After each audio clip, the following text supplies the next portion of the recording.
الشيطان الرجيم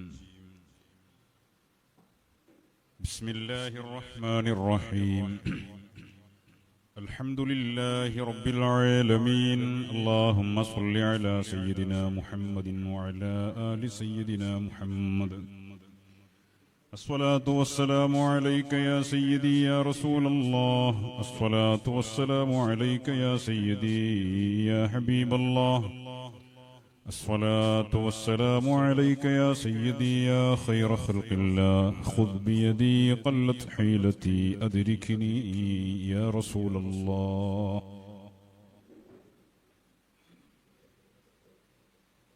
ബഹുമാന്യരായ ഈ യോഗാധ്യക്ഷൻ മൻസൂർ ബാക്കവി, ഇവിടെ പ്രഭാഷണം നടത്തിയ യൂനുസ് വാഫി, പാദാർ ഫൈസി, നാസർ മാസ്റ്റർ, അതുപോലെ നമ്മുടെ ഈ യോഗം നമുക്ക് ഉദ്ഘാടനം ചെയ്തു തന്ന നിലമ്പൂര് പരിസരത്തുള്ള ആളുകൾക്ക് ഈ പുതിയ കാലത്തും സമസ്ത കേരള ജംഇയ്യത്തുൽ ഉലമയുടെ കൂടെ നിൽക്കാനുള്ള ഊർജവും ആവേശവും പകർന്നു നൽകിക്കൊണ്ടേയിരിക്കുന്ന ബഹുവന്യ ഉസ്താദ് ഇസ്ഹാഖ് ഫൈസി തുടങ്ങി ഈ സദസ്സിലും മറ്റുമൊക്കെയായി ഉള്ള പ്രിയപ്പെട്ട ഉസ്താദുമാരെ, മുഅ്മിനീങ്ങളെ, സഹോദരങ്ങളെ, ലൈവിലൂടെ പ്രാസ്ഥാനികമായി നമ്മളോട് ബന്ധപ്പെട്ട് നിൽക്കുന്നവരും അല്ലാത്തവരും ഈ പരിപാടി വീക്ഷിക്കുന്നുണ്ട്. വരും ദിവസങ്ങളിൽ ഇത് കേൾക്കുന്ന ആളുകളും ധാരാളം ഉണ്ടാകുമല്ലോ. എല്ലാവർക്കും അല്ലാഹു സുബ്ഹാനഹു വ തആല അർഹമായ പ്രതിഫലം നൽകട്ടെ എന്ന് ആമുഖമായി പ്രാർത്ഥിക്കുകയാണ്. ഞാൻ സുദീർഘമായി ഈ വൈകിയ സമയത്ത് സംസാരിക്കാൻ ഉദ്ദേശിക്കുന്നില്ല. സമസ്ത കേരള ജംഇയ്യത്തുൽ ഉലമ സമസ്തയെക്കുറിച്ച് സംസാരിക്കുമ്പോൾ ബഹുമാനപ്പെട്ട ഇസ്ഹാഖ് ഫൈസി മുതൽ മൻസൂർ ബാക്കവി വരെ സംസാരിച്ചവർക്ക് മുഴുവനും പറയാനുള്ളത് സമസ്തയുടെ മുന്നിൽ നിന്ന് നയിച്ച മഹാരഥന്മാരുടെ മഹത്വങ്ങളാണ്. അത് മറ്റു പ്രസ്ഥാനങ്ങൾക്കില്ലാത്ത ഒരു നിഅമത്താണ്. ജീവിച്ചിരിക്കുന്ന ഇന്ന് നമ്മളെ നയിച്ചുകൊണ്ടിരിക്കുന്ന ആളുകളും വലിയ വലിയ മഹാന്മാർ തന്നെയാണ് മുന്നിൽ നിൽക്കുന്നവർ. അവരുടെ സൂക്ഷ്മത, സമസ്തയെ അവര് കാണുന്നത് ഒരു ആത്മീയ വഴിയായിട്ട്. ഞാനൊരു ചെറിയ സംഭവം പറയാം. ഒരു 2-3 ആഴ്ച മുമ്പ് ബഹുമാന്യരായ നമ്മുടെ വാക്കോട് ഉസ്താദിനെ ഞാൻ ഫോൺ ചെയ്തു. വേറെ 1-2 വിഷയങ്ങളൊക്കെ സംസാരിച്ചിരുന്നു അതിന്റെ മുമ്പുള്ള ദിവസങ്ങളിൽ. അപ്പൊ ആ ഒരു നിലയ്ക്ക് എനിക്ക് എന്റെ മനസ്സിലൊരു ആശയം തോന്നിയപ്പോൾ ഞാൻ വിളിച്ചിട്ട് ഉസ്താദിനോട് ഞാൻ പറഞ്ഞു, ഉസ്താദെ, ഞാൻ ഉസ്താദുമായി ഒരു അഭിമുഖം ഉദ്ദേശിക്കുന്നുണ്ട് എന്ന്. കാരണം ഉസ്താദ് പഴയ കാലത്തുള്ള നേതാക്കളുടെ കൂടെ നടന്ന ആളാണ്. ഒരുപാട് പഴയ അനുഭവങ്ങളുള്ള ഒരു വ്യക്തിയാണ്. നല്ല ലേഖകനാണ്, ചരിത്രകാരനാണ്. മാത്രല്ല വെറുതെ പൊങ്ങച്ചടിക്കുന്ന ആളല്ല, ഉള്ളതേ പറയൂ എന്ന് നമുക്ക് ബോധ്യമുള്ള ആളാണ്. വെറുതെ വിലായത്തും ഗൗസിയത്തൊന്നും വാരിക്കോരി കൊടുക്കുന്ന ആയാതി സ്വഭാവമൊന്നും ഉസ്താദിനുമില്ല, ഉസ്താദുമായി ബന്ധപ്പെട്ടവർക്കില്ല. വളരെ എളിമയാർന്ന ജീവിതം നയിക്കുന്ന ആളുമാണ്. അപ്പൊ ആ നിലയ്ക്ക് അതിനൊരു ആധികാരികത ഉണ്ട് ഉസ്താദിന്റെ സംസാരങ്ങൾ. അത് ഈ പുതിയ തലമുറക്ക് ഉപകാരപ്പെടുന്നുള്ള നിലക്ക് ആണ് ഞാൻ ബന്ധപ്പെട്ടത്. പല നിലക്കും ഞാൻ ഉസ്താദിനൊന്ന് പ്രചോദിപ്പിക്കാൻ വേണ്ടി ശ്രമിച്ചു. ഇങ്ങനെയുള്ള കാര്യങ്ങളൊക്കെ പറഞ്ഞിട്ട്, അതായത് പുതുതലമുറക്ക് കാര്യങ്ങളൊന്ന് മനസ്സിലാകാൻ ഉസ്താദിനെ പോലുള്ള ആളുകളൊക്കെ ഒന്ന് സംസാരിക്കണ്ടേ എന്നൊക്കെ പറഞ്ഞൊക്കെ എല്ലാം കേട്ട അവസാനം അത് വേണ്ട, ഞാൻ അതിന് ഇരിക്കാറില്ല, ഞാൻ ഇതുവരെ ഒരു ഇന്റർവ്യൂവിന് അങ്ങനെ അറ്റൻഡ് ചെയ്തിട്ടില്ല.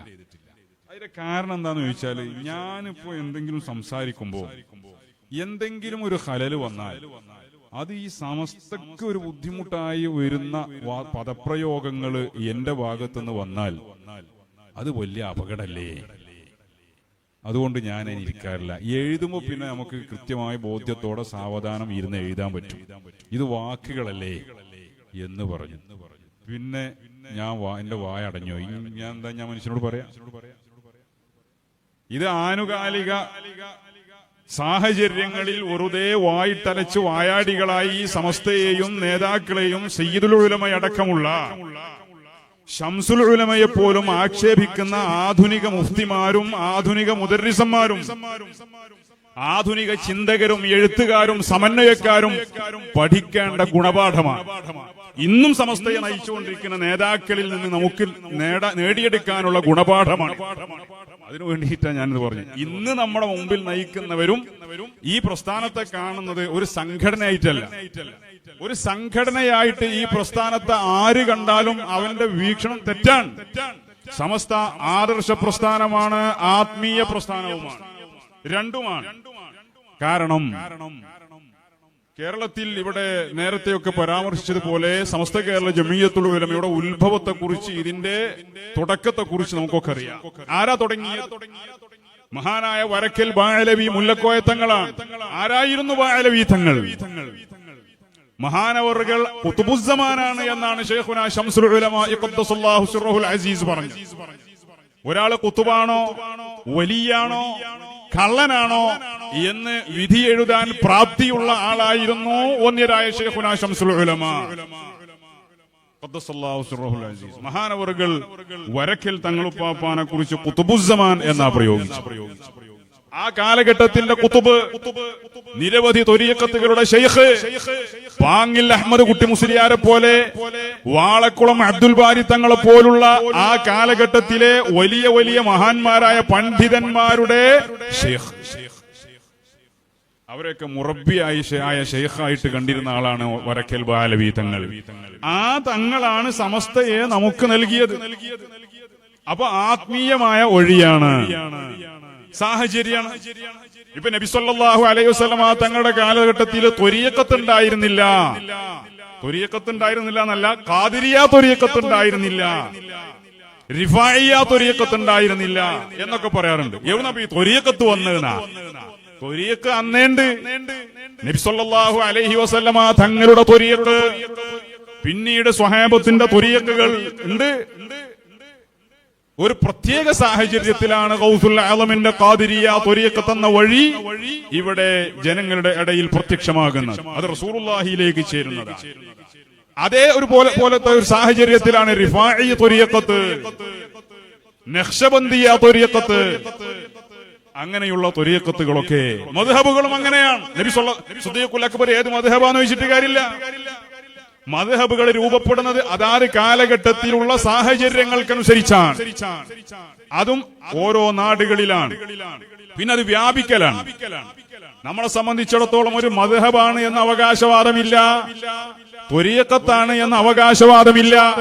പക്ഷേ കാലഘട്ടത്തിന്റെ ഖുതുബായിരുന്ന, നിരവധി ത്വരീഖത്തുകളുടെ ശൈഖായിരുന്ന, വലിയ മഹാനായിരുന്ന വരക്കൽ ബാഅലവി തങ്ങൾ ഒരു പ്രത്യേക സാഹചര്യത്തിൽ കേരളത്തിലുള്ള മുസ്ലിമീങ്ങൾക്ക് ഒരു വഴിയായിട്ട് കാണിച്ചു കൊടുത്ത ഒരു സംവിധാനമാണ് സമസ്ത കേരള ജമിയത്തുൽ ഉലമ എന്നത്. ഇവിടെ വേറെ ഒരു പ്രസ്ഥാനക്കാർക്കും അവകാശപ്പെടാൻ സാധിക്കാത്ത വലിയ ഒരു മേന്മ തന്നെയാണ്.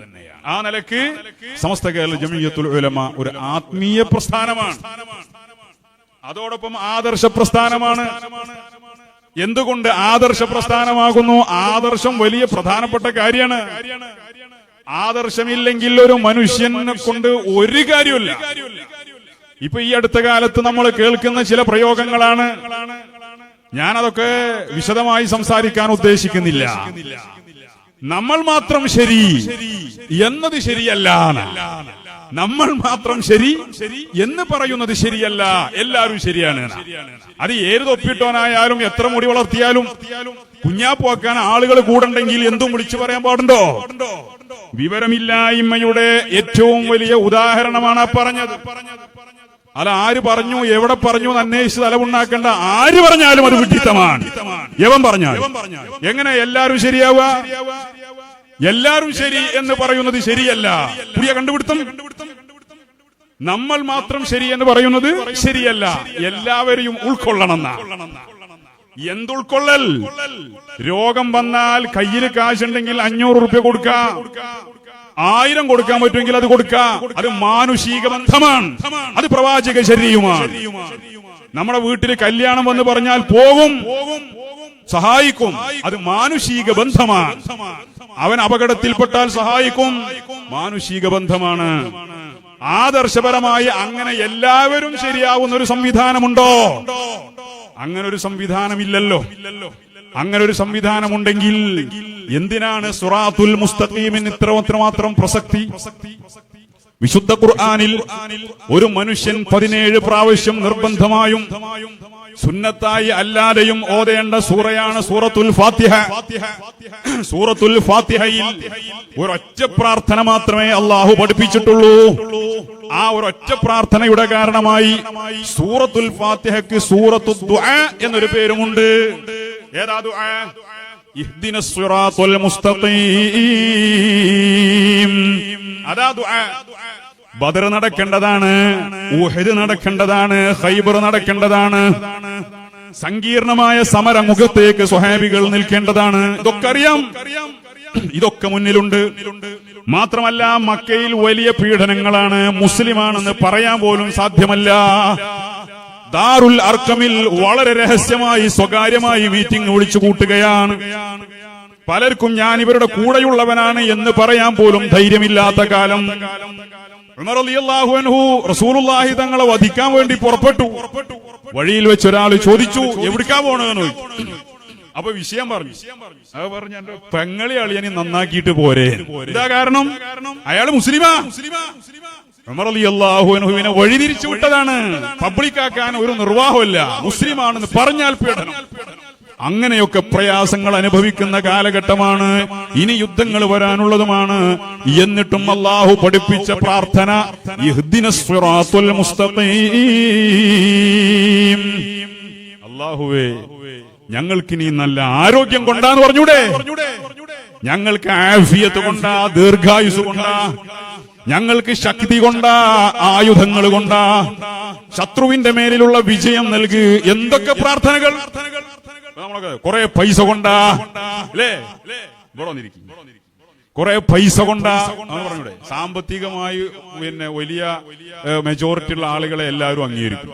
ഇതൊക്കെ ദുആ ചെയ്യാം. അപ്പൊ നമ്മളൊക്കെ പറയണത് അതാ, നമ്മളും സാമ്പത്തിക പ്രശ്നങ്ങളാണ്, പിന്നെ ഭരണം അവരെ കയ്യിലാണ്, മഹലിന്റെ സെക്രട്ടറി അതാണ്. ഈ ഭൗതികമായ എന്തെല്ലാം സാഹചര്യങ്ങൾ, അനുകൂല ഘടകങ്ങൾ വേണം ഒരു പ്രസ്ഥാനത്തിന് ശക്തമായി നിലനിൽക്കണമെങ്കിൽ എന്നാണ് നമ്മുടെ ധാരണ. ആ സമയത്താണ് അല്ലാഹു അവരെ കൊണ്ട് ദുആ ചെയ്യിപ്പിച്ചത്, ഇഹ്ദിനസ് സിറാത്തുൽ മുസ്തഖീം. നേരായ വഴിയിലേക്ക് ഞങ്ങളെ നീ ചേർത്ത് തരണേ. എന്താണ് ആ പറഞ്ഞതിന്റെ അർത്ഥം? സിറാത്തുൽ മുസ്തഖീം ആവുക എന്നതാണ് യഥാർത്ഥത്തിൽ ഒരു മനുഷ്യന്റെ നിലനിൽപ്പിന്റെ അസ്തിത്വത്തിന് വേണ്ടത്. അതാണ് അടിത്തറ. സിറാത്തുൽ മുസ്തഖീം. ബാക്കിയൊക്കെ പിന്നെ വന്നോളൂ. ബാക്കിയെല്ലാം പിന്നെ ദുന്യാവാണ് ജീവിതം എന്ന് വിചാരിക്കുന്നവരാണ് അധികാരമില്ലാത്തതിന്റെ പേരിൽ വിഷമിക്കേണ്ടി വരുന്നത്, സമ്പത്തില്ലാത്തതിന്റെ പേരിൽ വിഷമിക്കേണ്ടി വരുന്നത്. സിറാത്തുൽ മുസ്തഖീം എന്നത് ആഖിറത്തിലേക്കുള്ളതാണ്. ദുന്യവിയായ മോഹങ്ങളും താല്പര്യങ്ങളും വെച്ച് നടക്കുന്നവർക്ക് ഈ യാഥാർത്ഥ്യങ്ങളെ മനസ്സിലാക്കാൻ സാധിച്ചു കൊള്ളണമെന്നില്ല. അത്തരക്കാർക്ക് ആദർശ കണിശതയും ബോധവും ഉണ്ടായിക്കൊള്ളണമെന്നില്ല. അപ്പോ പറയും, എന്ത് നമ്മൾ മാത്രം ശരി എന്നത് ശരിയല്ല. എന്താ ഓന്റെ മകളെ കെട്ടിച്ചിട്ടുള്ളത് ഒരു വഹാബി കുടുംബത്തിക്കാണ്, അല്ലെങ്കിൽ അവന്റെ വീട്ടിലേക്ക് കെട്ടിക്കൊണ്ടുവന്നിട്ടുള്ളത് വഹാബി കുടുംബത്തിന. എങ്ങനെ പുതിയാപ്പിള വായിച്ചു എന്ന് പറയാൻ പറ്റുമോ? വകുല്ല ബിദ്അത്തും ളലാല. ഇത് പറഞ്ഞത് മുഹമ്മദ് മുസ്തഫ സ്വല്ലല്ലാഹു അലൈഹി വസല്ലമ തങ്ങളാണ്. എല്ലാ ബിദ്അത്തും വായിച്ചതാണ്, ഇന്നത് വായിച്ചതല്ല എന്ന് പറഞ്ഞിട്ടില്ല. വകുല്ല ളലാലത്തിൻ ഫിന്നാർ. ഏത് പഴച്ച കക്ഷിയും നരകത്തിലേക്കുള്ളതാണ്. പിന്നെ എങ്ങനെ ചിലവർ മാത്രം ഇല്ല? പിന്നെ ആരാ ശരി? നമ്മൾ മാത്രമാണ് ശരി. അതാണ് നയം, അതാണ് നയം. നമ്മളാണ് ശരി. ഇങ്ങനെ പറയാൻ കഴിയണമെങ്കിൽ അവന് ആദർശത്തെ കുറിച്ചുള്ള ഏറ്റവും ചെറിയ വിജ്ഞാനമെങ്കിലും വേണം. ദീനിനെ കുറിച്ചുള്ള അറിവ് വേണം, ബോധം വേണം. ഗുരുനാഥന്മാരിൽ നിന്ന് ദീനിന്റെ വഴികളെ കുറിച്ച് ഉള്ള അറിവുണ്ടാവണം, പഠനമുണ്ടാവണം. അപ്പോഴേ പറയാൻ കഴിയുള്ളൂ. അപ്പോഴാ അവന് പറയാൻ കഴിയുള്ളൂ നമ്മൾ മാത്രമാണ് ശരി. അത് സങ്കുചിതത്വമല്ലേ? ശരി ഒന്നേ ഉള്ളൂ. ഖത്ത റസൂലുള്ളാഹി സ്വല്ലല്ലാഹു അലൈഹി വസല്ലമ ഖത്താ. അബ്ദുല്ലാഹി ഇബ്നു മസ്ഊദ് റളിയല്ലാഹു അൻഹു പറഞ്ഞതാണിത്. നബി സല്ലല്ലാഹു അലൈഹി വസല്ലമ തങ്ങൾ ഞങ്ങൾക്ക് മുമ്പിൽ ഒരു വര വരയ്ക്കുകയുണ്ടായി. റസൂലുള്ളാഹി തങ്ങൾ ഒരു വര വരച്ചു. എന്നിട്ടോ അവിടെ നിർത്തിയില്ല. എന്നിട്ട് ആ വരയുടെ ചുറ്റുഭാഗത്തും രണ്ട് ഭാഗത്തും നബി സല്ലല്ലാഹു അലൈഹി വസല്ലമ തങ്ങൾ ധാരാളം വരകൾ വീണ്ടും വരച്ചു. എന്നിട്ട് റസൂലുള്ളാഹി തങ്ങൾ ആ സെന്ററിൽ ആദ്യം വരച്ച വരയിൽ അവിടുന്ന് കൈവച്ചുകൊണ്ടല്ലെങ്കിൽ വടിവെച്ചുകൊണ്ട് പറഞ്ഞു, ഹാദാ സബീലുള്ളാഹ്, ഇതാണ് അള്ളാഹുവിന്റെ മാർഗം. അപ്പൊ വഴി എത്രയുള്ള? ഒരു വഴി. വഴികൾ കുറെ ഉണ്ട്, വഴികൾ ധാരാളമുണ്ട്. ആ വഴികളുടെ മുഴുവനും ആരംഭം ഈ നേരായ വഴിയിൽ നിന്നുമാണ്.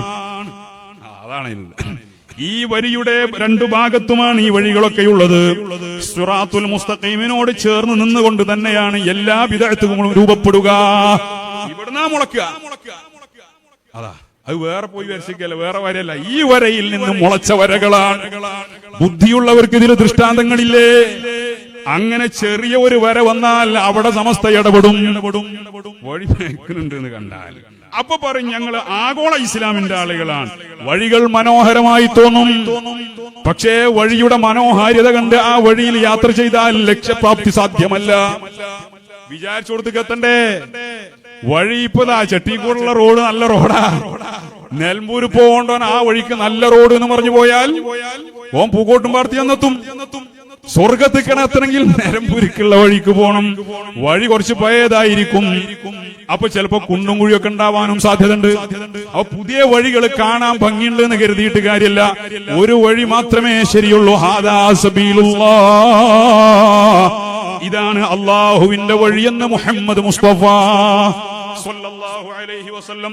ثم خط خطوطا, പിന്നെ റസൂലുള്ളാഹി തങ്ങൾ വേറെയും അൻ യമീനിഹി വഅൻ ശിമാലിഹി, ആ വരയുടെ വലതുഭാഗത്തും ഇടതുഭാഗത്തും വീണ്ടും ധാരാളം വരകൾ വരച്ചു. എന്നിട്ട് റസൂലുള്ളാഹി തങ്ങൾ പറഞ്ഞു, ഹാദിഹി സുബുൽ, ഇതും വഴികൾ തന്നെയാണ്. ഇതും ധാരാളം വഴികൾ വരച്ചിട്ട് പറയണം ഇതും വഴികളാണ്. പക്ഷേ അലാ കുല്ലി സബീലിൻ ശൈത്വാനുൻ യദ്ഉ ഇലൈഹി, ഈ ഓരോ വഴികളിലുമുണ്ടല്ലോ ശൈത്വാൻ പതിയിരിക്കുന്നുണ്ട് ആ വഴിയിലേക്ക് ക്ഷണിച്ചുകൊണ്ടെന്ന് മുഹമ്മദ് മുസ്തഫ. അപ്പൊ എല്ലാവരും എങ്ങനെ ശരിയാകലും മൂല്യരേ, തങ്ങളായാലും മൂല്യരായാലും അല്ലേ? അപ്പൊ എങ്ങനെ എല്ലാവരും ശരിയാവുക? അല്ല, ആ വഴികൾ ശരിയാണെന്ന് നിങ്ങൾക്ക് തോന്നുന്നുണ്ട്, പക്ഷേ ആ വഴികളിലൊക്കെ ശൈത്വാൻ അവിടെ വിളിച്ചുകൊണ്ട് ക്ഷണിച്ചുകൊണ്ട് കാവലിരിക്കുന്നുണ്ട്.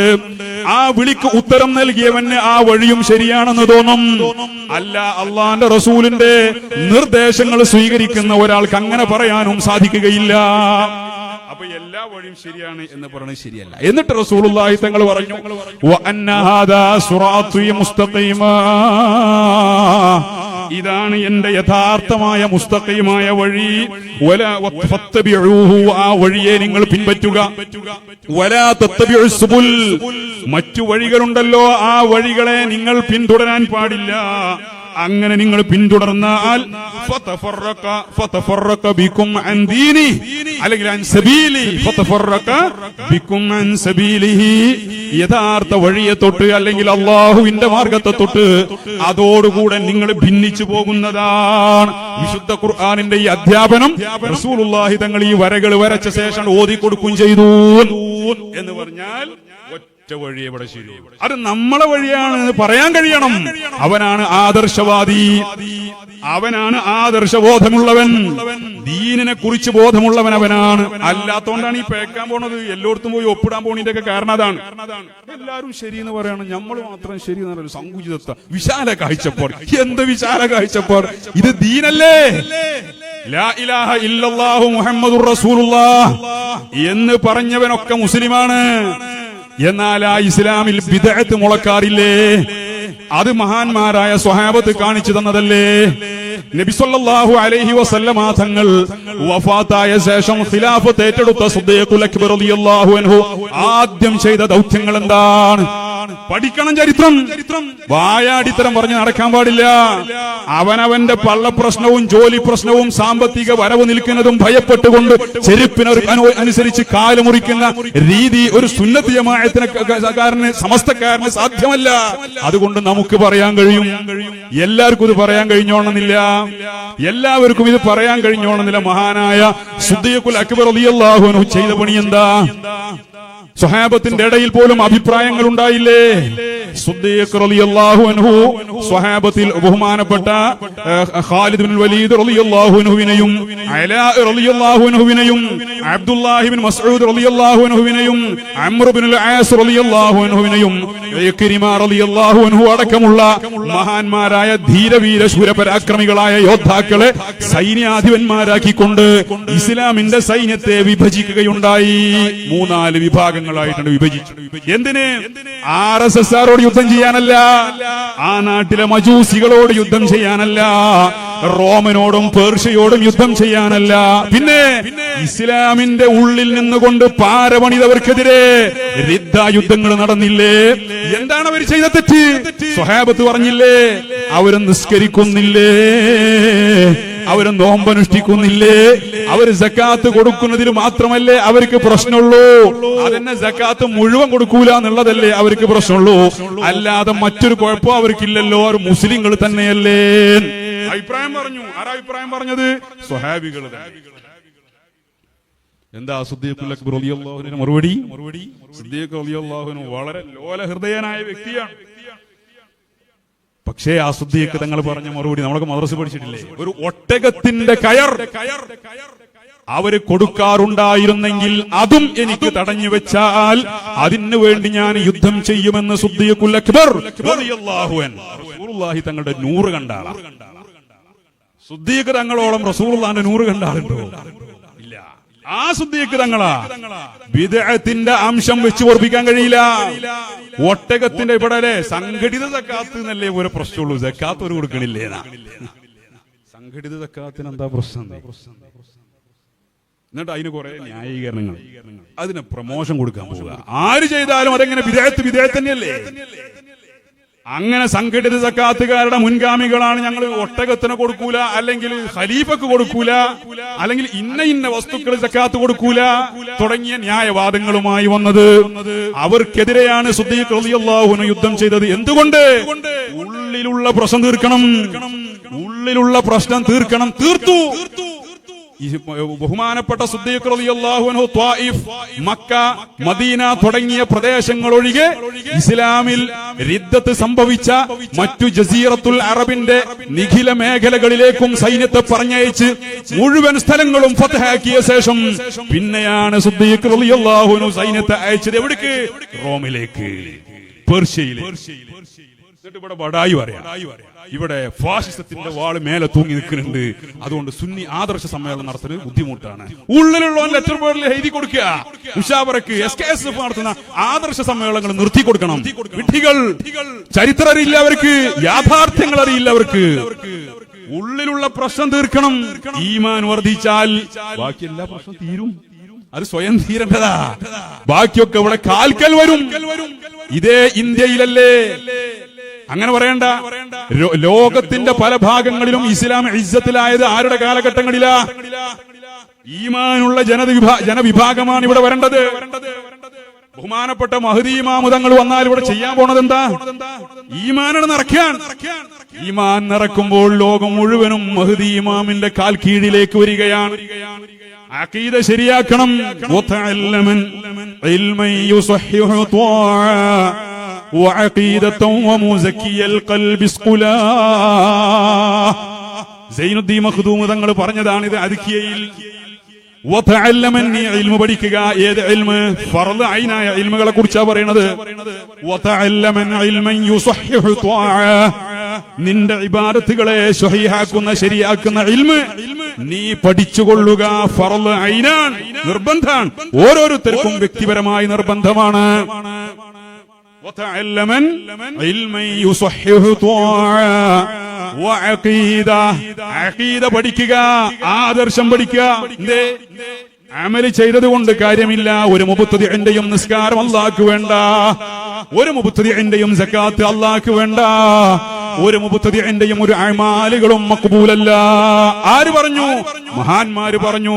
റസൂലുള്ളാഹി സ്വല്ലല്ലാഹു അലൈഹി വസല്ലം തങ്ങൾ ഉമ്മത്തിനെ പഠിപ്പിച്ചതാണത്. ഒരു മുബ്തദിഇന്റെയും ഉള്ളില് അഹ്ലുൽ അഹ്വാഇന്റെ ഇബാദത്തുകൾ അല്ലാഹുക്ക് വേണ്ട. ഖുർആനൊക്കെ ഒരു പേര് ഓത്തു, ഖുർആനൊക്കെ അവർ ഓതും, ഭയങ്കര ഓത്തു. ഖുർആൻ ഓർന്നവരൊക്കെ കണ്ടാൽ ഓരൊക്കെ വലിയ ആളാന്ന് വിചാരിക്കണ്ട. അഖീദ ശരിയല്ലെങ്കിൽ പേഴ്ച തന്നെ. ഖുർആൻ ഓരുന്നത് കണ്ടിട്ട് ഇബാദത്തുകൾ കണ്ടിട്ടില്ലേ പല മുബ്തദിഈങ്ങളും കണ്ടു. ആള് വഹാബിയാണെങ്കിൽ ഭയങ്കര നിസ്കാരാണ്. അത് ഓരോ നിസ്കാരം എന്താണെന്ന് അറിയില്ല. അത് അവന് എക്സസൈസ് പോലെയാണ്. മുബ്തദിഈന്റെ ഇബാദത്ത് അല്ലാഹുക്ക് വേണ്ട. അവൻ ഏത് നിമിഷവും പേഴ്ചു പോകും, എങ്ങോട്ടും ധരിക്കും അവൻ. നിങ്ങൾക്ക് അറിയില്ലേ മഹാനായ സയ്യിദുനാ അലിയുൻ കറമല്ലാഹു വജ്ഹഹു. ആരാ അലിയാര് തങ്ങളെ കൊന്നത്? അലി റളിയല്ലാഹു അൻഹുവിനെ കൊന്നതാരാ? മുബ്തദിഅൻ. എന്താ കാരണം? അവന്റെ രൂപഭാവങ്ങളെ കുറിച്ച് നിങ്ങൾ പഠിച്ചാൽ, അവന്റെ വേഷഭൂഷാദികളെ കുറിച്ച് നിങ്ങൾ പഠിച്ചാൽ, അവന്റെ ആടയാഭരണങ്ങളെ കുറിച്ച് നിങ്ങൾ നിരീക്ഷിച്ചാൽ അലി റളിയല്ലാഹു അൻഹുവിനേക്കാൾ വലിയ മുഅ്മിൻ അവനാണ്. വലിയ ആളവനാണ്. എന്താ അവന്റെ ലക്ഷണം അറിയുന്നത്? അവന്റെ വിശേഷണങ്ങളെ കുറിച്ച് പറയുന്നുണ്ട് മഹാന്മാര്. മുണ്ടനം ചെയ്ത തല, നീട്ടി വളർത്തി നെഞ്ചോളം എത്തി നിൽക്കുന്ന തിങ്ങിയ താടികൾ, അവന്റെ കണങ്കാല് വരെ എത്തി നിൽക്കുന്ന കമീസ്, അത് രൂപാന്ന് വിചാരിക്കാം. ഇനിയോ രാത്രി മുഴുവനും നിന്ന് നിസ്കരിച്ച് ഉറക്കൊഴിവാക്കി ഇബാദത്ത് ചെയ്ത കാരണത്താൽ ക്ഷീണിച്ച് കുഴിയിലാർന്ന കണ്ണുകൾ, വിളറി വെളുത്ത മുഖം. പകല് മുഴുവനും അവന് നോമ്പാണ്, എല്ലാ ദിവസവും അവന് നോമ്പാണ്. അങ്ങനെ നോമ്പെടുത്ത് മെലിഞ്ഞൊട്ടിയ ശരീരവും വയറും. നമ്മൾ കണ്ട ജിഫ്രി തങ്ങളെ മാറ്റി ഓരോ പ്രസിഡന്റ് ആക്കണം എന്ന് പറയും. കോലം കണ്ട. പക്ഷേ കോലം കൊണ്ട് കാര്യമില്ലല്ലോ. അവൻ ചെയ്ത പണി എന്താണ്? സയ്യിദു ശുബ്ബാൻ, സ്വർഗത്തിലെ യുവാക്കളുടെ നേതാവായ നബി സല്ലല്ലാഹു അലൈഹി വസല്ലമ തങ്ങളുടെ പുതിയ അപ്പളയായ ഫാത്തിമ ബീവിയുടെ പ്രിയ ഭർത്താവായ ഹസൻ ഹുസൈൻ റളിയല്ലാഹു അൻഹുമയുടെ പിതാവായ വലിയ മഹാനായ അശറത്തുൽ മുബശ്ശിരീങ്ങളിൽ പ്രധാനിയായ ഇസ്ലാമിന്റെ 4ാമത്തെ ഖലീഫയായ, ഒരു നിലക്കും മോശമായി പറയാനൊന്നുമില്ലാത്ത സയ്യിദുനാ അലി റളിയല്ലാഹു അൻഹുവിനെയാണ് അവൻ കൊലപ്പെടുത്തിയത്. അലി റളിയല്ലാഹു അൻഹു ഓനും കണ്ടാൽ ഇബാദത്തിന്റെ കാര്യത്തിൽ ഓനേക്കാരുടെ മുമ്പിൽ അലി റളിയല്ലാഹു അൻഹു അങ്ങനെ നേരെ മുൾക്കോളം നിസ്കരിക്കുന്ന ആളൊന്നുമല്ല. അല്ലെങ്കിൽ പകല് എല്ലാ ദിവസവും നോമ്പെടുക്കുന്ന ആളല്ല. ഇവൻ അതൊക്കെ ചെയ്തിരുന്ന ആളാ. എന്തേ കാര്യമല്ല, അത് ബിദ്അത്ത് അങ്ങനെയാണ്. അതുകൊണ്ടാണ് മഹാന്മാരായ നമ്മുടെ പൂർവികർ ബിദ്അത്ത് ഒരു മനുഷ്യന്റെ ഉള്ളിലേക്ക് വന്നാൽ അവന് ആരെയും വലുപ്പമേറില്ല. ഏതൊരു മുബ്തദിഈനെങ്കിലും നിങ്ങൾ നിരീക്ഷിച്ചു നോക്ക്. ഏതൊരു മുബ്തദിഈന്റെയും ഒന്നാമത്തെ അടയാളം അവന്റെ ഹൃദയത്തിൽ ആദരവ് എന്ന് പറഞ്ഞ സാധനം ഉണ്ടാവൂല. ബിദ്അത്തിലേക്ക് വഴുതി പോകുന്നവരുടെയും ലക്ഷണം അത് തന്നെയാണ്. അവർക്ക് ആരെക്കുറിച്ചും എന്തും പറയാം, ആരെക്കുറിച്ചും എന്തും എഴുതാം, എന്ത് തോന്നിവാസവും പറയാം, കളവുകൾ പ്രചരിപ്പിക്കാം. ആനുകാലിക വിഷയങ്ങളിലല്ലേ നമ്മുടെ ചർച്ചയുള്ളത്. സോഷ്യൽ മീഡിയ തുറന്നാൽ സയ്യിദുൽ ഉലമക്കെതിരെ തെറിയഭിഷേകം നടത്തുന്നവർ, സയ്യിദുൽ ഉലമയെ തേജോവധം ചെയ്തുകൊണ്ട് കുറിപ്പുകൾ എഴുതിവിടുന്നവർ, സയ്യിദുൽ ഉലമയെ കുറിച്ച് ഇല്ലാ കഥകൾ, പച്ചക്കളവുകൾ എഴുതിവിടുന്നവർ ആരാണ്? സമസ്ത കേരള ജംഇയ്യത്തുൽ ഉലമ താക്കീത് കൊടുത്ത വിഭാഗങ്ങളാണ്. സമസ്തയോട് മുആനിദീങ്ങളായി നിൽക്കുന്ന ആളുകളാണ്. സമസ്തയുടെ ആദർശത്തെ ചോദ്യം ചെയ്യുന്നവരാണ്. എല്ലാരും ശരിയെന്ന് പറഞ്ഞ കൂട്ടക്കാരാണ്. ബിദ്അത്തിലേക്ക് അവരെത്തിയിട്ടുണ്ടോ? പിന്നെ ബിദ്അത്തിനോട് സോഫ്റ്റ് കോർണർ വന്നിട്ടേ ഉള്ളൂ. അപ്പോഴേക്കാണ് അവർക്ക് ആ സ്വഭാവം. ബിദ്അത്തിക്ക് പോയാലോ MT ഉസ്താദിനെയാണ് അവർ വഴിയിൽ തടഞ്ഞു വെച്ചത്. ആർക്കതിന് ധൈര്യം വരിക? സമസ്തയുടെ ഒരു ആലിമിനെ ഖരാവോ ചെയ്യാൻ, സമസ്തയുടെ ഒരു മുഷാവറ മെമ്പറെ, അത് സമസ്തയുടെ ഒരു സെക്രട്ടറിയെ ഖരാവോ ചെയ്യാൻ എന്നുള്ളതൊക്കെ സൗകര്യപൂർവ്വം മറക്കേ. എന്നിട്ട് ന്യായീകരണേക്ക് വരിക. എന്താ? അവർ മുബ്തദിഈങ്ങളാണെന്നൊന്നും ഇപ്പൊ നമ്മൾ വാദിക്കണില്ല. പക്ഷേ സോഫ്റ്റ് കോർണർ. അപ്പോഴേക്ക് അദബ് നഷ്ടപ്പെട്ടു, ആദരവ് നഷ്ടപ്പെട്ടു. അതാണ് അബ്ദുറഹ്മാൻ ഇബ്നു മുൽജിം, അലി റളിയല്ലാഹു അൻഹുവിനെ കൊന്നവൻ. അവൻ മുബ്തദിആൻ. അലിയാര് തങ്ങളിൽ ശിർക്കാരോപണമാണ് അവൻ നടത്തിയത്. അവൻ അതുകൊണ്ട് റസൂലുള്ളാഹിന്റെ കുടുംബത്തിൽപ്പെട്ടവനാണെന്ന പ്രശ്നം അവനില്ല. റസൂലുള്ളാഹി തങ്ങൾ സ്വർഗം കൊണ്ട് സന്തോഷ വാർത്ത അറിയിക്കപ്പെട്ട വ്യക്തിയാണ് എന്നതൊന്നും അവന് പ്രശ്നമല്ല. അവന് അലിയാര് തങ്ങളുടെ മറ്റൊരു ആത്മീയമായ ഒരു മഹത്വവും അവന് പ്രശ്നമല്ല. അത് എല്ലാ മുബ്തദിഈങ്ങളുടെ സ്വഭാവമാണ്. ഗൗസുൽ ആദമിനെ കുറിച്ച് എന്ത് തോന്നിയാസം ഒരു വഹാബിക്ക് പറയാൻ കഴിയും? നമ്മളെ കൊണ്ട് കഴിയില്ല. ബദരീങ്ങളെ കുറിച്ച് ഒരു വഹാബിക്ക് എന്തും പറയാം, നമ്മളെ കൊണ്ട് കഴിയില്ല. സമസ്തയുടെ ആലിമീങ്ങളെ കുറിച്ച് പറയുന്നതിന്റെ ഒക്കെ കാരണം അത് തന്നെയാണ്. അതുകൊണ്ടാണ് ഈ ബിദ്അത്തിനെ കുറിച്ച് ശക്തമായ താക്കീത് നൽകിക്കൊണ്ട് നമ്മുടെ ഉലമാ എന്നും കർക്കശ നിലപാട് സ്വീകരിച്ചു. അതിനു വേണ്ടിയാണ് ഈ പ്രസ്ഥാനത്തെ ഇവിടെ രൂപീകരിച്ചത് തന്നെ. ഒരു സംശയവും ആ കാര്യത്തിലില്ല. അതുകൊണ്ട് കേരളത്തിന്റെ പുറത്തുമുള്ള മുസ്ലിം ബഹുജന സാമാന്യം മുഴുവനും മനസ്സിലാക്കേണ്ടത് സമസ്ത കേരള ജംഇയ്യത്തുൽ ഉലമ എന്നത് ഏതെങ്കിലും ഒരു സംവിധാനത്തിന്റെ ഊരമ്മിൽ കൂരകെട്ടി താമസിക്കുന്ന ഒരു പ്രസ്ഥാനമല്ല. അങ്ങനെ ഒരു സപ്പോർട്ടിന്റെ കണ്ടിട്ട് അല്ല ഇവിടെ സമസ്തയെ രൂപീകരിച്ചിട്ടുള്ളത്.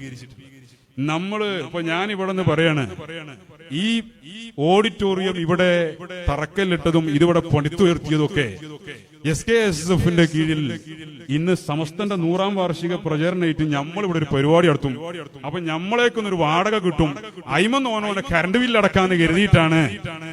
അതുകൊണ്ടാണ് ഈ ബിൽഡിംഗ് ഇവിടെ ഉണ്ടാക്കിയതെന്ന് ഞാൻ പറഞ്ഞു പറഞ്ഞാൽ നിങ്ങൾ എന്നെ കല്ലെറിഞ്ഞു കൊല്ലൂലേ? ഇമാതിരി വിഡ്ഢിത്തമാണെന്ന് ഓരോരുത്തർ പറയണത്. എന്താവും പറയണത്? അത് ഉണ്ടായതുകൊണ്ടാണ് ഇവിടെ സമസ്ത നിലക്കുന്നത്. എന്താവൻ അതിന് പറഞ്ഞ ന്യായം അറിയങ്ങള്? കമ്മിറ്റിയിലെ സെക്രട്ടറി നമ്മളെ പാർട്ടിക്കാരനാണ്, പ്രസിഡന്റ് നമ്മളെ പാർട്ടിക്കാരനാണ്. അതുകൊണ്ട് ഞങ്ങളാണ് ഇതൊക്കെ സംവിധാനിച്ച് ഉണ്ടാക്കിയെന്നാ. അത് വേറെ പാർട്ടിക്കാർക്ക് കുറച്ചും കൂടി അന്തമുള്ളതുകൊണ്ട് അവരത് പറയണില്ല. ഞാൻ ചോദിക്കട്ടെ, അത്തരം വാദഗതികൾ ഉന്നയിക്കുന്ന ആളുകൾ ആദ്യം മനസ്സിലാക്കേണ്ടത് സമസ്ത കേരള ജംഇയ്യത്തുൽ ഉലമ എന്നത് ആത്മീയ പ്രസ്ഥാനമാണ്, ആദർശ പ്രസ്ഥാനമാണ്. ഭൗതികമായ ഒരു സംവിധാനവും അതിന്റെ സംരക്ഷണത്തിന് ആവശ്യമില്ല. ബിൽഡിംഗ് ആവശ്യമില്ല, കുറെ സിമെന്റും കല്ലും കണ്ടിട്ടൊന്നല്ല സമസ്ത ഉണ്ടാക്കിയത്. ആദർശം എന്ന് പറഞ്ഞാൽ തന്നെ ഹൃദയത്തിൽ ഉണ്ടാവേണ്ടതാ.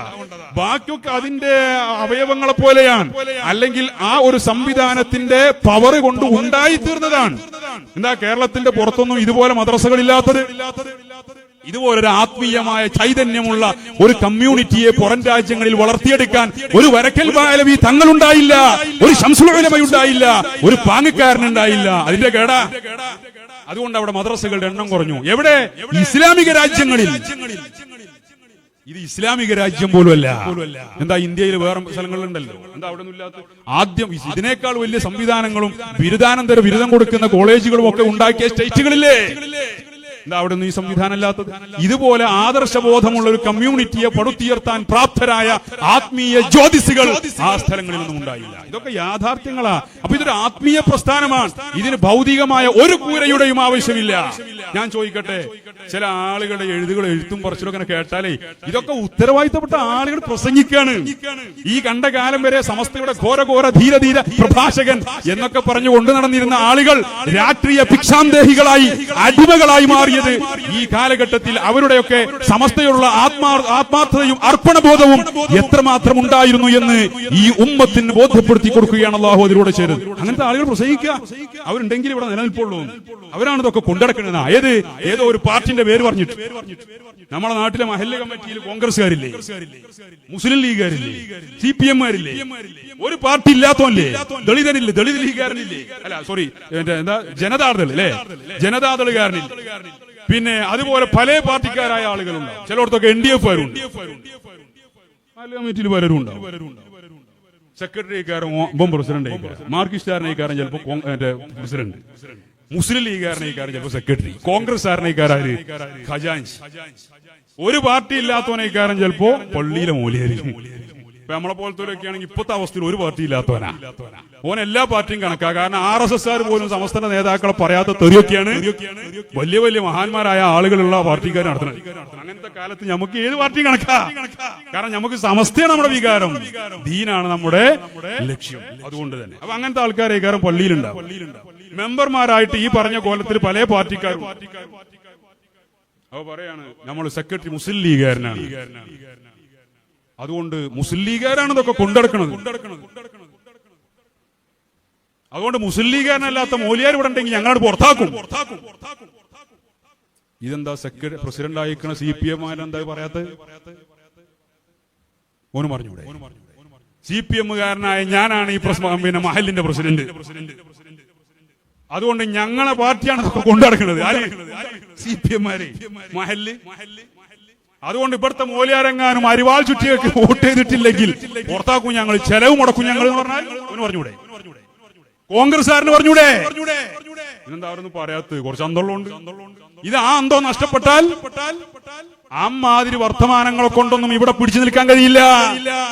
രാഷ്ട്രീയമായ ഒരു ഭൗതികമായ ഒരു വാദഗതികളും ഉന്നയിച്ചുകൊണ്ട് ഈ പ്രസ്ഥാനത്തെ തളർത്താനോ ഈ പ്രസ്ഥാനത്തിന്റെ പ്രവർത്തകരെ നിസ്സംഗരാക്കാനോ നേതാക്കളെ സമ്മർദ്ദത്തിലാക്കാനോ ആരെങ്കിലും വ്യാമോഹിക്കുന്നുണ്ടെങ്കിൽ വൽതകും മിൻകും ഉമ്മ എന്ന് വിശുദ്ധ ഖുർആൻ പറഞ്ഞ യഥാർത്ഥ സുന്നത്ത് ജമാഅത്തിന്റെ വാഹകർ, ദീനുൽ ഇസ്ലാമിനെ നെഞ്ചേറ്റിയ, അഹ്ലുസ് സുന്നത്തെ നെഞ്ചേറ്റിയ, സമസ്ത വികാരമായി കൊണ്ട് നടക്കുന്ന ലക്ഷക്കണക്കിന് ആളുകൾ ഓരോ നാടുകളിലുമുണ്ട്. നാട് കുട്ടിച്ചോറാക്കാൻ നിങ്ങൾ ഇറങ്ങിയാൽ കമ്മിറ്റിയിൽ സ്ഥാനമുള്ളതിന്റെ പേരിൽ മഹല്ലത്തിൽ രാഷ്ട്രീയ കളികൾക്ക് തുടക്കം കുറിച്ചാൽ ഓരോ മഹല്ലത്തിലും ജനറൽ ബോഡി എന്ന് പറഞ്ഞൊരു വിഭാഗമുണ്ട്. അതിൽ എല്ലാ പാർട്ടിക്കാരുമുണ്ട്. അവരും രംഗത്തിറങ്ങും. നിങ്ങൾ രാഷ്ട്രീയക്കാർ തമ്മിൽ തല്ലേണ്ടി വരും. അപ്പോൾ ഞങ്ങൾ അഹ്ലുൽ ഹഖിന്റെ ആളുകൾ, സുന്നത്ത് ജമാഅത്തിന്റെ ആളുകൾ നിങ്ങളുടെ തല്ലുകൾക്കിടയിലൂടെ ദീനും കൊണ്ട് സുഗമമായി മുന്നോട്ട് പോവുകയും ചെയ്യും. ഇതവിടെ നടക്കാൻ പോകുന്നത്. അതല്ലാതെ ഒന്നും നടക്കാൻ പോകുന്നില്ല. അത് കണ്ടോളൂ, ഈ കളിയും ബഹളമൊക്കെ രാഷ്ട്രീയ താല്പര്യത്തിന് സമസ്തനെ കൊണ്ട് കളിക്കുക. നമ്മളെ നേതാക്കളെ നിന്നൊടുക്കുന്നൊന്നും ആരും വിചാരിക്കണ്ട. എല്ലാരും ഞാൻ പറയുന്നില്ല, അടിമകൾ എല്ലാ ഭാഗത്തും ഉണ്ടാവും. അതെന്തുകൊണ്ടാ കാര്യങ്ങള്?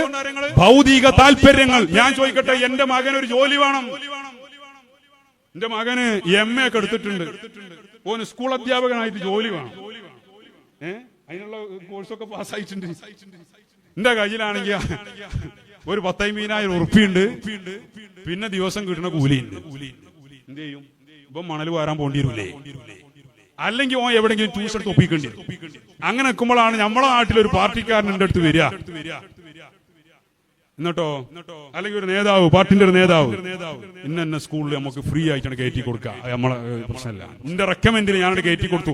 10-35 ലക്ഷം ഉറുപ്പ്യ കെട്ടിവെക്കേണ്ടതിന് പകരം ഒരു ഉറുപ്പ്യ കൊടുക്കാറ് എന്റെ മകന് സ്കൂളിൽ ജോലി. ഞാനാണെങ്കിലോ സമസ്തയുടെ ചടുല പ്രഭാഷകൻ ആയിരുന്നു എന്ന് കൂട്ടിക്കൂ. ഞാൻ ഇനി എത്ര സമസ്ത പറയാം? സമസ്ത പറയണമെങ്കിൽ പാർട്ടി ഓഫീസിൽ നിന്നുള്ള എഴുത്തില്ലാതെ എനിക്ക് നാവനക്കാൻ കഴിയുമോ? അതാപ്പൊ നടക്കുന്നത്.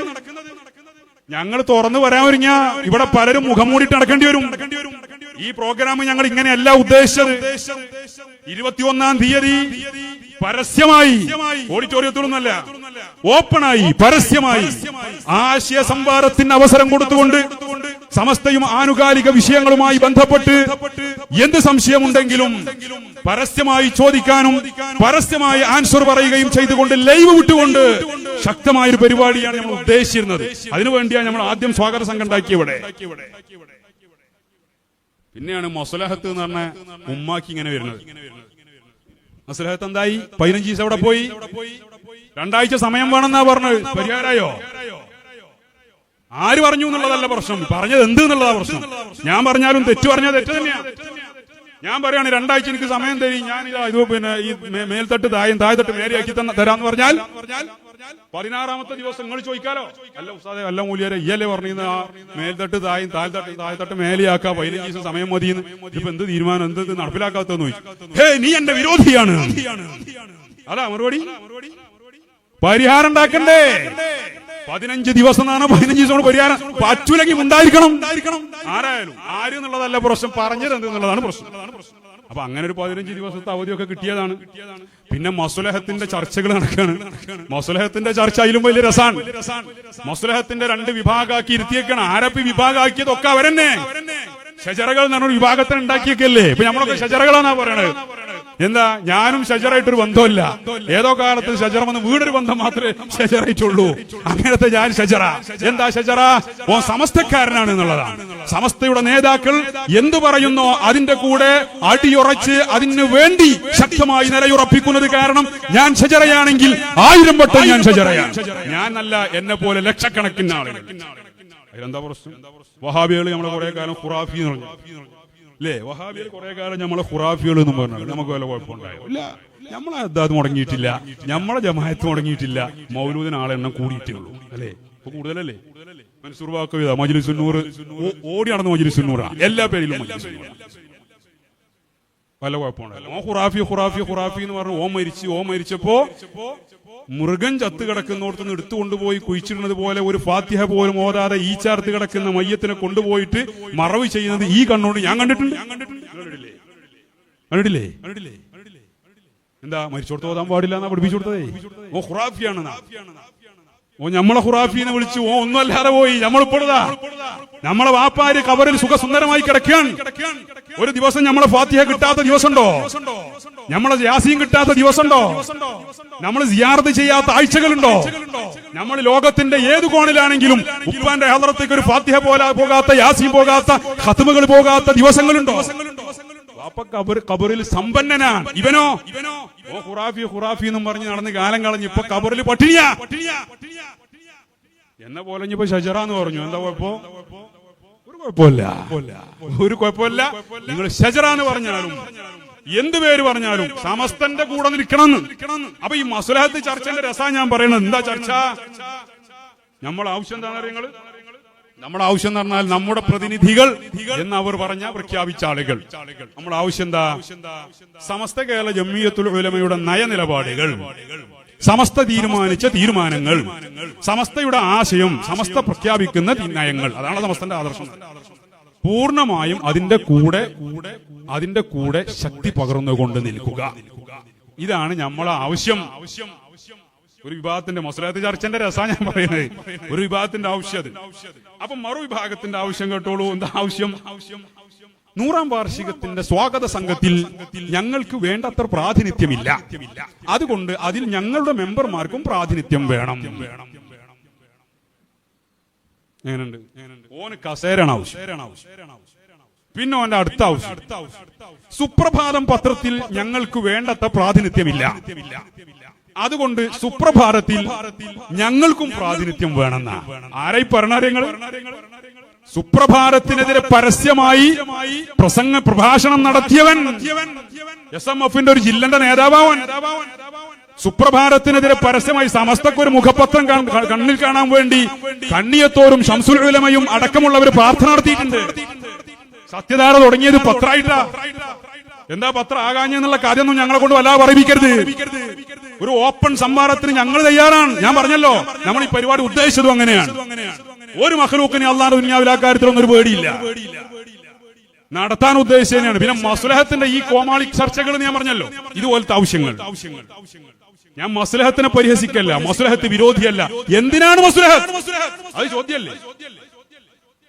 നിങ്ങളെ വീട്ടിലുള്ള ഉപ്പ പറയാണ്, നിങ്ങളുടെ വീട്ടിലുള്ള ഉപ്പ പറയാണ്, ഈ വീട് നമുക്ക് പിന്നെ ഒന്ന് പെയിന്റ് അടിക്കണം. ഉദാഹരണം പറയാം, 2 മക്കളുണ്ട്. ഒരു മകൻ പോയിട്ട് പിന്നെ പെയിന്റ് അടിക്കാം. അപ്പൊ അതിന് വേണ്ട പെയിന്റും സാമഗ്രികളൊക്കെ വാങ്ങി കൊണ്ടുവരാനും ഉപ്പാനെ പരിപൂർണമായി ഹെൽപ്പ് ചെയ്ത് സാമ്പത്തികമായിട്ട് കൊടുക്കേണ്ട ആളുകളൊക്കെ ചെയ്ത് കൊടുക്കുക. വേറൊരുത്തൻ ഇതിപ്പോ ഈ പെയിന്റ് തന്നെ മതി, ഇനിയിപ്പോ ഒരു പുതിയ പെയിന്റിന്റെ ആവശ്യമൊന്നുമില്ല, ഇങ്ങനെ പുതിയ പെയിന്റ് അടിക്കാം എന്നും പറഞ്ഞിട്ട് വരും പ്രശ്നം. എന്നിട്ടൊന്ന് അയലോകക്കാരനോട് പോയി പറയാം, ഏത് നമ്മളുണ്ടെങ്കിൽ ഒരു ഉണ്ടാവില്ല എന്ന് അറിഞ്ഞവരോടെ. അയലോകക്കാരൻ അങ്ങനെ ഒരു വാദം ഉണ്ടായിരുന്നു. ഞങ്ങളിവിടെ പാർക്കണോണ്ടാണ് ആ പേര് അവിടെ നിൽക്കണെന്ന് ഓനൊരു വാദം ഉണ്ടായിരുന്നു. ഇപ്പൊ പലരും പറയണം ഓന്റെ പേരിൽ പോയിട്ട് പറയുന്നത് പെയിന്റ് അടിക്കാം. എന്താ ഇപ്പൊ ഒരു പുതിയ പെയിന്റ്? ഞാനത് സഹകരിക്കൂല. ആ പെയിന്റ് അവിടെ അടിക്കുകയാണെങ്കിൽ ഞാൻ കരിവായി വയ്ക്കും. ഓ അവിടെ പോയിട്ട് പ്രശ്നം, ആകെ പ്രശ്നം. അങ്ങനെ അവസാനം ഓൻ പെരേക്ക് വരുന്നില്ല. അപ്പോ മൂന്നാമത്തൊരു നമ്മളെ പറഞ്ഞേ അയലോകക്കാരൻ പറഞ്ഞേ, ഏത് ഈ വീട്ടിലുണ്ടോ ആ വീട് അവിടെ നിൽക്കണേന്ന് പറഞ്ഞോനെ. അല്പമുള്ളവർക്ക് അല്പവാചകം പോരേ, കാര്യം മനസ്സിലാക്കാൻ എന്തിനാ കുറയേറെ എന്ന് വളരണ്ടേ ഉസ്താദ്. അപ്പൊ ഓൻ പറഞ്ഞു നിങ്ങൾ പേര് രണ്ടുകൂടി നമുക്ക് മസ്ലഹത്താക്കാനോ? ഓനാണ് ഒരു ഉപ്പായാണ്. ഇവിടെ എന്താ നിങ്ങൾ മസ്ലഹത്ത്? അപ്പൊ ഇവൻ പറയാണ് എന്ത്, വാപ്പ പറയുന്ന തീരുമാനത്തിന്റെ കൂടെ നിൽക്കണമെന്നാ. അവനോട് മസ്ലഹത്ത്, ഇതവിടെ നടക്കണ മസ്ലഹത്ത് കളി. സമസ്ത പറയുന്നിടത്ത് നിൽക്കണമെന്നാ നമ്മൾ പറയുന്നുള്ളൂ, വേറൊരു ആവശ്യമില്ല. സുപ്രഭാതത്തിനെതിരെ പരസ്യമായി പ്രഭാഷണം നടത്തിയവൻ, ഇന്നലെ മിഞ്ഞാന്ന് റാലി നടത്തിയൊരുത്തൻ അല്ലേ, ഓൻ സൗദി അറേബ്യയിൽ പോയിട്ട് എന്താ ഓൻ പ്രസംഗിച്ചത്? ഇവിടെ സുപ്രഭാതം നിർത്തിന, എവിടെ UAE സുപ്രഭാതം നിർത്തി വെച്ചിട്ടുണ്ട്. കുട്ടികൾ അന്നത്തെ സുപ്രഭാതം എടുത്തിട്ട് ഈ കാക്ക ഇവിടെ നിർത്തിയിട്ടില്ല. ഒരു കൊല്ലം മുമ്പ് പറഞ്ഞതാ, ഇപ്പോഴും സുപ്രഭാതം നിന്നിട്ടില്ല. നോണ പറയാ. ഇങ്ങനത്തെ ആളുകൾക്ക് സുപ്രഭാതത്തിൽ സീറ്റ് വേണം. എന്തിനേ കാരണം സുപ്രഭാതത്തിന് സീറ്റ്? സുപ്രഭാതത്തിന്റെ വളർച്ചക്ക നമ്മളെ നാട്ടിൽ കരുളായി പഞ്ചായത്തിൽ സുപ്രഭാതത്തിന് വേണ്ടി ഓരോ ദിവസവും കഠിന പ്രയത്നം നടത്തുന്ന ആളുകളാണ് ഈ കുട്ടികൾ, ഈ പ്രവർത്തകർ. അവരെ വീട്ടിലേക്ക് അരി വാങ്ങുന്നത് പോലെ, എന്തോ കാര്യമായി ജോലി ചെയ്യുന്നത് പോലെ ആത്മാർത്ഥമായി പണിയെടുക്കുകയാണ്. ഓരോ ആളുകളുടെ അടുക്കലേക്ക് പക തീർക്കുന്ന ആളുകളുടെ ആട്ടും തുപ്പും ആ കുട്ടികളെ ഏറ്റുവാങ്ങുന്നുണ്ട്. അവർക്കത് അലങ്കാരമാണ്, സമസ്തക്ക് വേണ്ടിയായതുകൊണ്ട്. അങ്ങനത്തെ കുട്ടികൾ അവിടെ പണിയെടുക്കണം സുപ്രഭാതത്തിന് വേണ്ടി. ഓന്റെ പത്രത്തിൽ ഓന്റെ ഫോട്ടോ കളറിൽ കൊടുക്കാത്തതാ ഓന്റെ പ്രശ്നം. ജിഫ്രി തങ്ങളെ ഫോട്ടോ വലുതാക്കി കൊടുത്തതാ ഓന് സുപ്രഭാതം വിരോധിയായത്. സുപ്രഭാതം വിരോധിയാകാനുള്ള കാരണം ജിഫ്രി തങ്ങളെ ഫോട്ടോ വലുതാക്കി കൊടുത്തത്. എന്നിട്ട് മസ്ലഹത്ത്. അപ്പൊ എന്തായാലും ശരി, നമ്മൾ മസ്ലഹത്ത് വിരോധികളല്ല, നമ്മൾ മസ്ലഹത്തിനെ ഉൾക്കൊള്ളുന്നവരാണ്. അതുകൊണ്ടാണ് ഞങ്ങൾ സമസ്തന്റെ കൂടെ ഉറച്ചു നിൽക്കുന്നത്. ഏതായാലും അങ്ങനെ ഒരു ചർച്ച നടന്നതല്ലേ, അല്ലെങ്കിലേ നുണ പറഞ്ഞ് നടക്കുകയാണ്. ഈ കരുളായിൽ ഒരു ആശയ സംവാദം നടന്നതുകൊണ്ട് മസ്ലഹത്ത് പൊളിഞ്ഞു. 15 ദിവസത്തെ അവധി കൊണ്ട് പരിഹരിക്കാൻ കഴിയാതെ പോയത് കരുളായിക്കാര് അവിടെ ആ ശജറകൾ നടത്തിയ കൂട്ടായ്മയാണ്. അവരവിടെ ആശയ സംവാദം നടത്തി ആളുകളോട് പരസ്യമായി പറഞ്ഞതുകൊണ്ടാണ് എന്നൊരു ഉടായ്പ് കാരണം പറയണ്ടല്ലോ എന്ന് കരുതിയിട്ടാണ് നമ്മൾ ആ ഒരു സംവിധാനം തൽക്കാലം വേണ്ട എന്ന് തീരുമാനിച്ചു.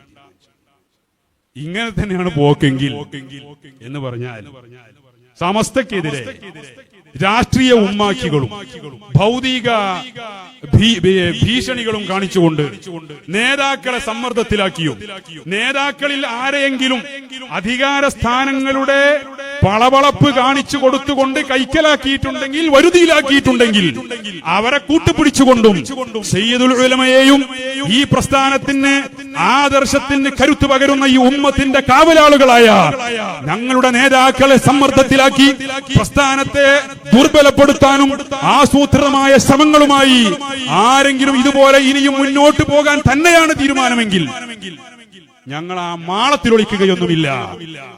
ഞങ്ങൾ പൊതുസമൂഹത്തോട് കാര്യങ്ങൾ വെട്ടി തുറന്നു പറയാൻ സുസജ്ജമാണ്. അങ്ങനെ ഒരു സാഹചര്യം ഉണ്ടാവാതിരിക്കട്ടെ. അള്ളാഹു ഈ പ്രസ്ഥാനത്തിന് എന്നും ഇസ്സത്ത് പ്രദാനം ചെയ്യട്ടെ. ഇതിന്റെ നേതാക്കൾക്ക് അള്ളാഹു ദീർഘായുസ്സും ആഫിയത്തും പ്രദാനം ചെയ്യട്ടെ, ഹിമ്മത്ത് പ്രദാനം ചെയ്യട്ടെ. നമ്മുടെ പ്രവർത്തകർക്ക് അള്ളാഹു ഹിഫ്ളും ഹിമ്മത്തും കാവലും അള്ളാഹു പ്രദാനം ചെയ്യട്ടെ. സമസ്തയുടെ കൂടെ നിൽക്കുന്ന ആലിമീങ്ങൾ, പണ്ഡിതന്മാർ, അവർക്ക് അള്ളാഹു ഇസ്സത്ത് പ്രദാനം ചെയ്യട്ടെ. അവരെ ബുദ്ധിമുട്ടിക്കുന്ന ആളുകൾ ആരാണെങ്കിലും അവരുടെ ശർറുകളിൽ നിന്ന് അല്ലാഹു അവരെ സലാമത്താക്കട്ടെ. സമസ്തയുടെ സംവിധാനങ്ങളും സ്ഥാപനങ്ങളും താൽക്കാലികമായ കമ്മിറ്റിയിലുള്ള സ്ഥാനമാനങ്ങൾ ഉപയോഗപ്പെടുത്തിക്കൊണ്ട് ദുർബലപ്പെടുത്തിയ അരാജകത്വത്തിലേക്ക് നയിക്കാൻ ആരൊക്കെ കൂട്ടുനിൽക്കുന്നുവോ അവരുടെ കരങ്ങളിൽ നിന്ന് ഈ പ്രസ്ഥാനത്തെയും സ്ഥാപനങ്ങളും അല്ലാഹു സംരക്ഷിക്കട്ടെ. ഈ ഉമ്മത്തിന് അല്ലാഹു ഇസ്സത്ത് പ്രദാനം ചെയ്യട്ടെ. സുന്നത്ത് ജമാഅത്തിന് അല്ലാഹു ഇസ്സത്ത് പ്രദാനം ചെയ്യട്ടെ. ഈ പരിപാടിയുമായി സഹകരിച്ചവർ, ഇതിലേക്ക് സാന്നിധ്യം കൊണ്ടും അല്ലാതെയും സഹകരിച്ച ആളുകൾ എല്ലാവരിൽ നിന്നും അല്ലാഹു ഇത് കബൂൽ ചെയ്യട്ടെ. ഞാൻ വീണ്ടും പറയുന്നു, നമുക്ക് ആരോടും വ്യക്തിപരമായ ഒരു വിദ്വേഷവുമില്ല, വ്യക്തിപരമായ ഒരു വെറുപ്പും നമുക്ക് ആരോടുമില്ല.